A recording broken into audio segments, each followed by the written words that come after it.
ಪ್ರತಿಯೊಬ್ಬರಿಗೂ ಗೊತ್ತಿರೋಂಗೆ ಇಡೀ ಪ್ರಪಂಚನೇ ಕಾಯ್ತಾ ಇದೆ 4ನೇ ತಾರೀಕೋಸ್ಕರ. ಯಾಕೆ ಅಂದರೆ ತಮಿಳುನಾಡಿನ ವಿಧಾನಸಭೆ ಚುನಾವಣೆಯ ಫಲಿತಾಂಶದ ದಿನ. ಇಡೀ ಸಂಚಲನ ಮೂಡಿಸ್ತಾ ಇದೆ. ಇಡೀ ಕಾರಣ ತಮಗೆಲ್ಲರಿಗೂ ಗೊತ್ತಿದೆ ಯಾಕಿರ್ಬೋದು ಅಂತ. ಪ್ರತಿ ಸಲ AIDMK DMK AIDMK DMK ಇದೇ ಥರ 5 ವರ್ಷ ಅವರು 5 ವರ್ಷ ಇವರು ನೋಡಿ ನೋಡಿ ನೋಡಿ ಇತ್ತು. ನೋಡಿ ಯಾವ ರೀತಿ ಒಬ್ಬರು ಸೂಪರ್ ಸ್ಟಾರ್ ವಿಜಯ್ ಇಡೀ ಇವತ್ತು ದಕ್ಷಿಣ ಭಾರತ ಅಲ್ಲ ಇಡೀ ಪ್ರಪಂಚದಲ್ಲೇ ಸೂಪರ್ ಸ್ಟಾರ್ ಆಗಿದ್ದಾರೆ ಅವರು. ಅಷ್ಟು ಜನಮನ್ನಣೆ ಪಡೆದಿದ್ದಾರೆ ಅವರು. ವಿಜಯ್ ಅವರು ಹೊಸ ಪಕ್ಷನ ಸ್ಥಾಪನೆ ಮಾಡಿದ್ರು, ರೀಜನಲ್ ಪಾರ್ಟಿ. ಈ ಸ್ಟಾರ್ಟೆಡ್ ಆನ್ February 2, 2024 ಇನ್ ಪಾಂಡಿಚೇರಿಲಿ ಶುರು ಮಾಡಿದ್ರು. ತಮಗೆಲ್ಲರಿಗೂ ಗೊತ್ತಿರೋ ಹಾಗೆ. ಆಮೇಲೆ ತಮಗೆಲ್ಲ ಗೊತ್ತಿರೋ ಹಾಗೆ AIDMK ಸ್ಥಾಪಕರು MGR ಅವರು ಮಾಡಿದ್ರು 17ನೇ ತಾರೀಕು 1972ರಲ್ಲಿ. DMK ಪಕ್ಷ ತುಂಬ ಹಳೆಯದು. 17ನೇ ತಾರೀಕು 1949ಕ್ಕೆ ಅಣ್ಣಾದೊರೈ, ಎಲ್ಲರೂ ತಮಿಳುನಾಡಲ್ಲಿ ಪ್ರೀತಿಯಿಂದ ಅಣ್ಣ ಅಣ್ಣ ಅಂತ ಕರೀತಾರೆ. ನಾನು ಯಾಕೆ ಇದೆಲ್ಲ ಹೇಳ್ತಾ ಇದ್ದೀನಿ ಅಂದರೆ, ಈಗಿರೋದು 3 ಪಕ್ಷ ಹೊಸದಾಗಿ ಅಲಿಯನ್ಸ್ ಮಾಡ್ಕೊಂಡಿದ್ದಾರೆ. AIDMK ಅವರು ಯಾರ ಜೊತೆ? BJP ಜೊತೆ. DMK ಅವರು ಕಾಂಗ್ರೆಸ್ ಜೊತೆಗೆ ಅಲಿಯನ್ಸ್ ಮಾಡ್ಕೊಂಡಿದ್ದಾರೆ. ಆದರೆ ವಿಜಯ್ ಅವರು ಕಾರ್ಯಗತರಾಗಿ ಇನ್ನು 8-9 ತಿಂಗಳು ಮುಂಚಿತವಾಗಿ ಪಕ್ಷನ ಇನ್ನಷ್ಟು ಉತ್ತಮ ಮಟ್ಟದಲ್ಲಿ ಸಂಘಟನೆ ಮಾಡಬೇಕು ಅನ್ನೋ ಪಣ ತೊಟ್ಟು ಸುಮಾರು ಒಂದು 7-8 ಸಮಾವೇಶಗಳು ಮಾಡಿದ್ರು. ಒಂದೊಂದು ಸಮಾವೇಶಕ್ಕೂ ಆ ಜನಸಂಖ್ಯೆ ಜನಸಾಗರ 5 ಲಕ್ಷದಿಂದ 10 ಲಕ್ಷ ಜನ ಸೇರ್ತಾ ಇದ್ರು. ಎಲ್ಲರಿಗೂ ಗೊತ್ತಿರೋಂಗೆ. ಅದೇ ಮಧ್ಯದಲ್ಲಿ ಒಂದು ಘಟನೆ ನಡೀತು ಈಗ ಒಂದು 4-5 ತಿಂಗಳ ಹಿಂದೆ. ಅದೆಲ್ಲರಿಗೂ ಗೊತ್ತಿದೆ. ಆ ಟೈಮಲ್ಲಿ ಸುಮಾರು ದುರ್ಮರಣ ಹೊಂದರು, ಎಷ್ಟೋ ಜನ ಸತ್ತೋಗ್ಬಿಟ್ರು. ಕೋರ್ಟ್ಗೆ ಹೋಯ್ತು. ಸುಮಾರು ಜನನ ವಿಜಯ್ ಕಡೆಯವ್ರನ್ನೆಲ್ಲ ಅರೆಸ್ಟ್ ಮಾಡಿದ್ರು. ಅದು ಮುಂಜಾಗ್ರತೆ ಕ್ರಮ, ಅದು ಸರ್ಕಾರ ವಹಿಸ್ಕೋಬೇಕಾಗಿತ್ತು. ಕಡೆಗೆ ಏನು ಮಾಡೋಕ್ಕಾಗಲ್ಲ. ವಿಜಯ್ ಅವರು ಅದಕ್ಕೇನು ಪರಿಹಾರ ಘೋಷಣೆ ಮಾಡಿದ್ರು, ಖುದ್ದಾಗಿ ಅವರೇ ಮನೆಗಳಿಗೆ ಹೋಗಿ ಪ್ರತಿಯೊಬ್ಬರಿಗೂ ಹಣದ ಸಹಾಯ ಮಾಡಿದ್ದಾರೆ. ವಿಜಯ್ ಅವರು ನಿಜವಾಗ್ಲೂ ತುಂಬ ಒಳ್ಳೆ ವ್ಯಕ್ತಿಯಾಗಿದ್ದಾರೆ. ಜನರ ಜೊತೆಗೆ ತುಂಬ ಚೆನ್ನಾಗಿ ಬರೀತಾರೆ. ಮೇಲಾಗಿ ಇನ್ನೂ 52-53 ವರ್ಷ ಯುವಕ, ಚಿರ ಯುವಕ ಅಂತಲೇ ನಾವು ಕರಿಬೋದು. ಎಷ್ಟು ಅವರು ಚಿತ್ರರಂಗದಲ್ಲಿ ಬೇಡಿಕೆಯಲ್ಲಿದ್ದರು ಅಂದರೆ, ಒಂದು ಸಿನಿಮಾಗೆ 200-250 ಕೋಟಿ ರೂಪಾಯಿ ತಗೊಳ್ತಾ ಇದ್ರು. ಸಾಕು ನನಗೆ, ಇಷ್ಟು ವರ್ಷ ನಾನು ಚಲನಚಿತ್ರರಂಗದಲ್ಲಿ ದುಡ್ದಿದ್ದೀನಿ, ಜನರ ಪ್ರೀತಿಗೆ ಪಾತ್ರನಾಗಿದ್ದೀನಿ, ಇನ್ನು ರಾಜಕೀಯಕ್ಕೆ ಬಂದು ಜನರ ಸೇವೆ ಮಾಡಬೇಕು, ಜನಾರ್ದನ್ ಸೇವೆ ಅಂತ ಒಂದು ಅವರು ಮನಸ್ಸಲ್ಲಿ ಇಟ್ಕೊಂಡು ರಾಜಕೀಯಕ್ಕೆ ಬಂದರು. 2024 2ನೇ ತಾರೀಕು ಅವರು ಪಾಂಡಿಚೇರಿಯಲ್ಲಿ ಹೊಸ ಪಾರ್ಟಿನ ಪ್ರಾರಂಭ ಮಾಡಿದ್ರು. ಆವತ್ತಿಂದ ಪ್ರತಿಯೊಬ್ಬರಲ್ಲೂ ಏನೋ ಒಂದು ಸಂಚಲನ.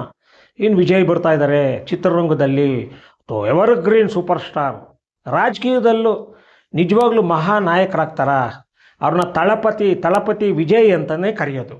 ನೋಡೋಣ, ವಿಜಯ್ ಅವರು ಫಲಿತಾಂಶದ ಆದ ನಂತರ ನಿಜವಾಗ್ಲೂ ತಳಪತಿ ವಿಜಯ್ ಅವರು ಕಿಂಗ್ ಮೇಕರ್ ಆಗ್ತಾರಾ? ಕಿಂಗ್ ಮೇಕರ್ ಆಗ್ತಾರಾ? ಇದು ಮೇಯ್ನ್ ಬಂದಿರೋದು. ಇಲ್ಲ CM ಆಗ್ತಾರಾ ಅನ್ನೋದು ಪ್ರತಿಯೊಬ್ಬರು ಮನಸ್ಸಲ್ಲಿ ಅದೇ ಇರೋದು. ಕಾರಣ ತಮಗೆಲ್ಲರಿಗೂ ಗೊತ್ತಿರೋಂಗೆ, ಚುನಾವಣೆ ಇನ್ನೇನು ಫಲಿತಾಂಶ ಒಂದು ವಾರಕ್ಕಿಂತ ಮುಂಚೆ ಪ್ರತಿ ಒಂದು ರಾಜ್ಯದಲ್ಲೂ ಎಕ್ಸಿಟ್ ಪೋಲ್ ಅಂತ ಬರುತ್ತೆ. ಎಕ್ಸಿಟ್ ಪೋಲ್ ಅದು ಕೆಲವರು ಸಮೀಕ್ಷೆ ಮಾಡ್ತಾರೆ, ಕೆಲವು ಆರ್ಗನೈಸೇಷನ್ ಅವರು. ಇಲ್ಲಿ ಈಗ ಒಂದು 5 ಜನ ಬಂದಿದ್ದಾರೆ ಎಕ್ಸಿಟ್ ಪೋಲ್ ಅವರು, ಆರ್ಗನೈಸೇಷನ್ಸು. 5 ಜನದಲ್ಲಿ ನಾನು ಮುಖ್ಯವಾಗಿ ಮಾತಾಡ್ತಾ ಇರೋದು ಎಕ್ಸಿಟ್ ಪೋಲು ಮೇಯ್ನಾಗೆ ಈಗ ಬಂದಿರೋದು 5 ಜನದಲ್ಲಿ 2 ಮಾತು ಆರ್ಗನೈಸೇಷನ್ನು DMK ಅವರ ಪರ ಇದೆ. ಅಂದರೆ ಬಹುಮತ ಗಳಿಸಿ ಅವರು ಅಸ್ತಿತ್ವಕ್ಕೆ ಬರ್ತಾರೆ ಅನ್ನೋದು. ಇನ್ನೊಂದು AIDMK ಬರ್ಬೋದು ಅನ್ನೋ ಲೆಕ್ಕಾಚಾರ. ಆದರೆ ತಮಗೆಲ್ಲರಿಗೂ ಗೊತ್ತಿರೋಂಗೆ ಆಕ್ಸಿಸ್ ಮೈ ಇಂಡಿಯಾ ಆರ್ಗನೈಸೇಷನ್ ಅವರು, ಅವರ ಹೆಸರು ಬಂದು ಆಕ್ಸಿಸ್ಟಿಂದ ಬಂದು ಅವರು ಬಂದು ರಾವಣ್ ಸಂಪತ್ ಅಂತ, ರಾವಣ್ ಪಂಡಿತ್, ಸಾರಿ, ಅವರು ರಾವಣ್ ಪಂಡಿತ್ ಅವ್ರು ವಕ್ತಾರರೇನಲ್ಲ, TVK ವಕ್ತಾರರಲ್ಲ. ಆದರೆ ಅವರು ಎಕ್ಸಿಸ್ಟ್ ಪೋಲ್ ನಿಜವಾಗ್ಲೂ ಅನ್ಬಿಲೀವಬಲ್ ಅಂತಲೇ ಎಲ್ಲರಿಗೂ ಅನಿಸ್ಬೇಕು. ಯಾಕೆಂದರೆ ಅವರು ಸಮೀಕ್ಷೆ ಮಾಡಿದಾರಲ್ಲ, ಕುಲಂಕುಷವಾಗಿ ಪಾರದರ್ಶಕವಾಗಿ ನಾನು ಸಮೀಕ್ಷೆ ಮಾಡಿದೆ ನಮ್ಮ ಸಂಸ್ಥೆ.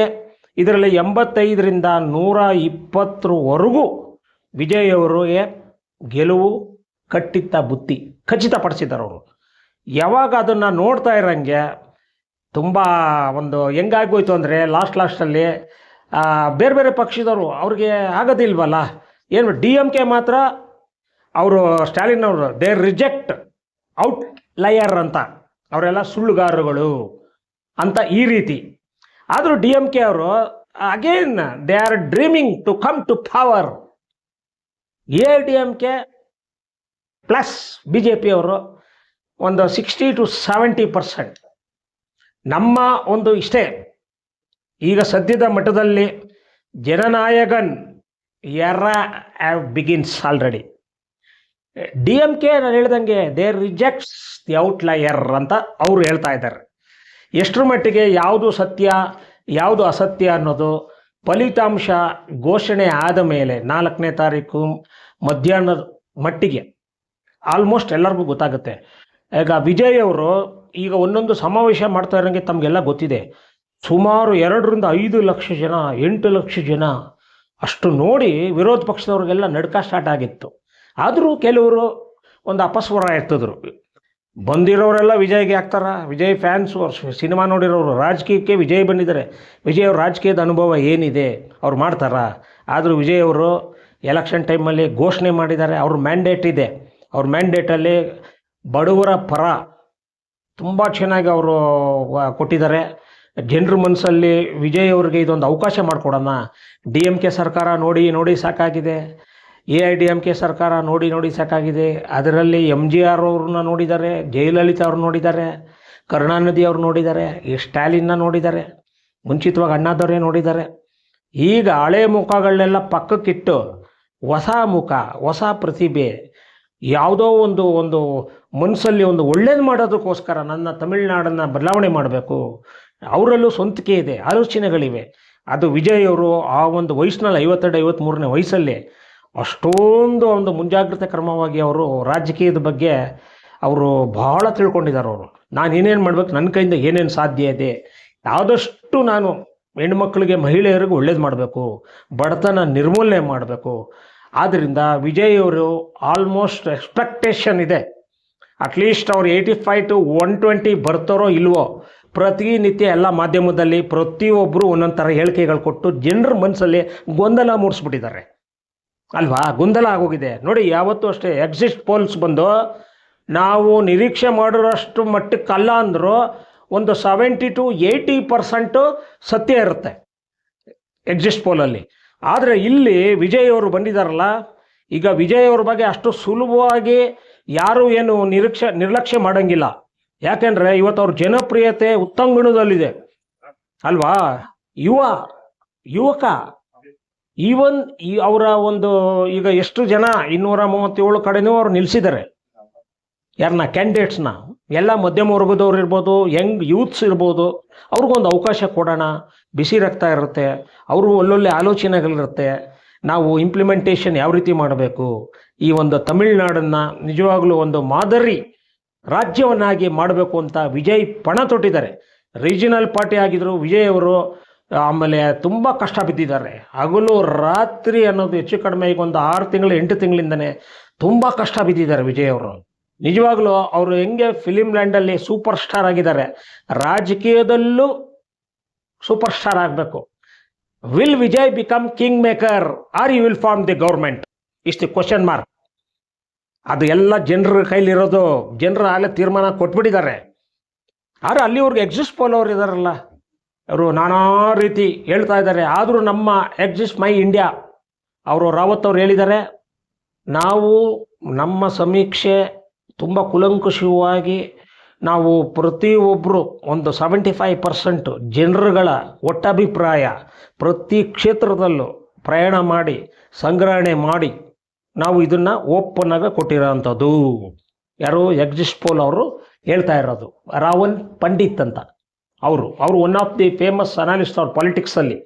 ಅವ್ರದ್ದು ಸಮೀಕ್ಷೆ ಇದೆಯಲ್ಲ, ಆರ್ಗನೈಸೇಷನ್ನು ತುಂಬ ವೆಲ್ ಫೇಮಸ್ ಆಗಿದೆ. ಆಲ್ಮೋಸ್ಟ್ ಚಾಣಕ್ಯ ಇದೆ. ಚಾಣಕ್ಯ ಅವರು ಮೊನ್ನೆ ಹೇಳಿದ್ದಾರೆ ನೋಡಿ, ನಿನ್ನೆ ಹೆಚ್ಚು ಕಡಿಮೆ 80 ರಿಂದ 90 ಸೀಟ್ ಬರ್ಬೋದು ವಿಜಯ್ ಅವರು ಅಂತ. ಇವೆರಡು ಸಮೀಕ್ಷೆಗಳು ಮಾತ್ರ ವಿಜಯ್ ಪರ ನಿಂತಿದೆ. ಇನ್ನು 3 ಮಾತ್ರ AIADMK ಒಂದು, 2 DMK ಅವರು ಖಂಡಿತ ಬರ್ತಾರೆ. ಅವರು ಮಾಡಿರ್ತಕ್ಕಂಥ ಏನು ಜನ ಕಾರ್ಯಕ್ರಮ ಇವೆ, ಜನರುಗಳು ಮೆಚ್ಚುಗೆ ಪಟ್ಟಿದ್ದಾರೆ, ಎಲ್ಲರೂ ಮೆಚ್ಚುಗೆ ವ್ಯಕ್ತಪಡಿಸ್ತಾ ಇದ್ದಾರೆ ಅನ್ನೋದು ಅವ್ರ ನಿಲುವಲ್ಲಿದ್ದಾರೆ.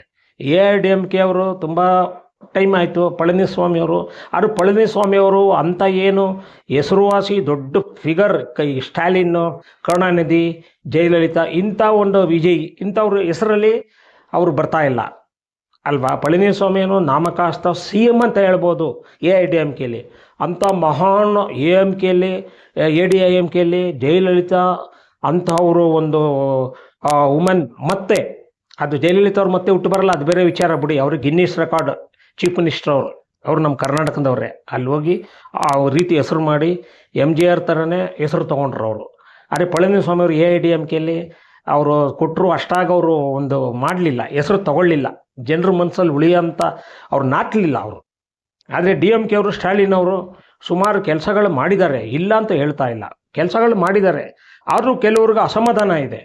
ಯಾಕಂದರೆ ಮಾಧ್ಯಮಗಳೆಲ್ಲ ಹೇಳಿದ್ದೀರಾ ತಾವು, ಎಷ್ಟೋ ಜನನ ನೀವೆಲ್ಲ ಇಂಟರ್ವ್ಯೂ ಮಾಡುವಾಗ, ಸಂದರ್ಶನ ಮಾಡುವಾಗ ಕೆಲವರು ಪರ ವಿರೋಧ ಎರಡೂ ಮಾತಾಡಿದ್ದಾರೆ ಸ್ಟಾಲಿನ್ ಮೇಲೆ. ಕೆಲವ್ರಿಗೆ ಆಗಿ ಬಂದಿದೆ, ಕೆಲವ್ರಿಗೆ ಆಗಿ ಬಂದಿಲ್ಲ. ಹಿಂಗೆ ಈ ಒಂದು ಪರಿಸ್ಥಿತಿ ಈ ರೀತಿ ಇರುವಾಗ ಈಗ ಎಕ್ಸಿಸ್ಟ್ ಪೋಲ್ ಅವರು 23ನೇ ತಾರೀಕು ಚುನಾವಣೆ ಆಯಿತು. ಅವತ್ತಿಂದ ಇವತ್ತಿಗೂ ನೆಮ್ಮದಿಯಾಗಿ ಇಡೀ ನಮ್ಮ ತಮಿಳ್ನಾಡವರು ಜನಗಳು 4ನೇ ತಾರೀಕೋಸ್ಕರ ಸರಿಯಾಗಿ ನಿದ್ರೆ ಮಾಡ್ತಾ ಇಲ್ಲ. ಯಾವಾಗ 4ನೇ ತಾರೀಕು ಆಗುತ್ತೋ, ಬೆಳಗ್ಗೆ ಪ್ರಾರಂಭ ಆಗುತ್ತೆ ಮತ ಎಣಿಕೆ, ಕಾಯ್ಕೊಂಡು ಕೂತಿದ್ದಾರೆ. ಆದರೆ ನನ್ನ ವೈಯಕ್ತಿಕವಾದ ಒಂದು ವಿಚಾರ ಏನು ಅಂದರೆ, ಇಂಥ ಒಂದು ಸಂದರ್ಭದಲ್ಲಿ ಜನರುಗಳಿಗೆ ಒಂದು ಹೊಸ ಮುಖಕ್ಕೆ ಅಂದರೆ ವಿಜಯ್ ಅವರಿಗೆ ಒಂದು ಅವಕಾಶ ಕೊಡ್ತಾರೆ ಅನ್ನೋ ನಂಬಿಕೆ ನನಗೆ ಸಂಪೂರ್ಣ ಇದೆ. 100% ಗ್ಯಾರಂಟಿ ಇದೆ. ನಾನೇನು ವಿಜಯ್ ಅವರ ಅಭಿಮಾನಿಯಾಗಿ ನಾನು ಹೇಳ್ತಾ ಇಲ್ಲ. ನಾನು ಕರ್ನಾಟಕದಲ್ಲಿರೋದು, ವಿಜಯ್ ಅವರು ಸಾಕಷ್ಟು ಚಲನಚಿತ್ರಗಳು ನೋಡಿದ್ದೀನಿ.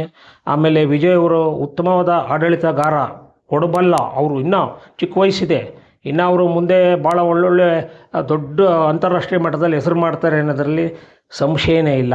ಆದ್ದರಿಂದ ವಿಜಯ್ ಅವರು, ನನ್ನ ಒಂದು ವೈಯಕ್ತಿಕ ಅಭಿಪ್ರಾಯದಲ್ಲಿ ವಿಜಯ್ ಅವರು 100ಗೆ 100% mostly is the key maker or he will form the government. He will become as chief minister of Tamil Nadu. There is no doubt.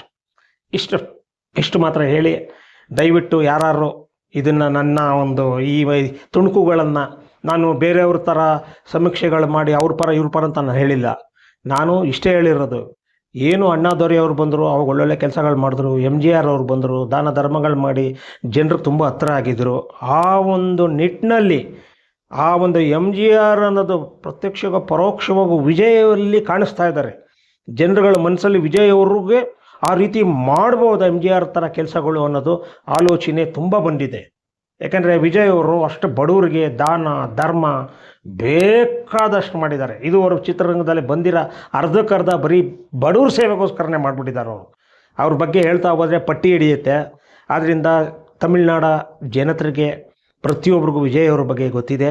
ನನ್ನ ಕನಸೋ ಮಟ್ಟಿಗೆ ಈ ಒಂದು ನನ್ನ ಸಮೀಕ್ಷೆ, ಅದು ಶಂಕರ್ ಸಮೀಕ್ಷೆ, ನನ್ನ ಪ್ರಕಾರ ವಿಜಯ್ ಅವರು ಅಂದರೆ ಅವರು ನಿಖರವಾಗಿ 80ರಿಂದ 100 ಬರುತ್ತೆ, 150 ಬರುತ್ತೆ ಅಂತ ಹೇಳಕ್ಕೆ ಹೋಗಲ್ಲ. ಓವರಾಲ್ ಒಟ್ಟಾರೆ ವಿಜಯ್ ಅವರಿಗೆ ಬಹುಮತದಿಂದ ಅವರ TVK ಪಕ್ಷ ಗೆದ್ದು ಅಧಿಕಾರದ ಚುಕ್ಕಾಣಿ ಹಿಡಿಯುತ್ತೆ ಅನ್ನೋದರಲ್ಲಿ ಸಂಶಯನೇ ಇಲ್ಲ. ದಯವಿಟ್ಟು ಯಾರು ಇದು ನನ್ನ ವಿಡಿಯೋಗಳನ್ನ ನೋಡಿದ್ದೀರಿ ಎಷ್ಟೋ ತನಕ, ತಮ್ಮ ಅನಿಸಿಕೆ ಏನಿದೆ ಕಾಮೆಂಟ್ಸ್ ಮುಖೇನ ನಾನು ತಿಳಿಸಿದ್ರೆ ಮನಸ್ಸು ತುಂಬ ಸಂತೋಷ ಆಗುತ್ತೆ. ನಮಸ್ಕಾರ.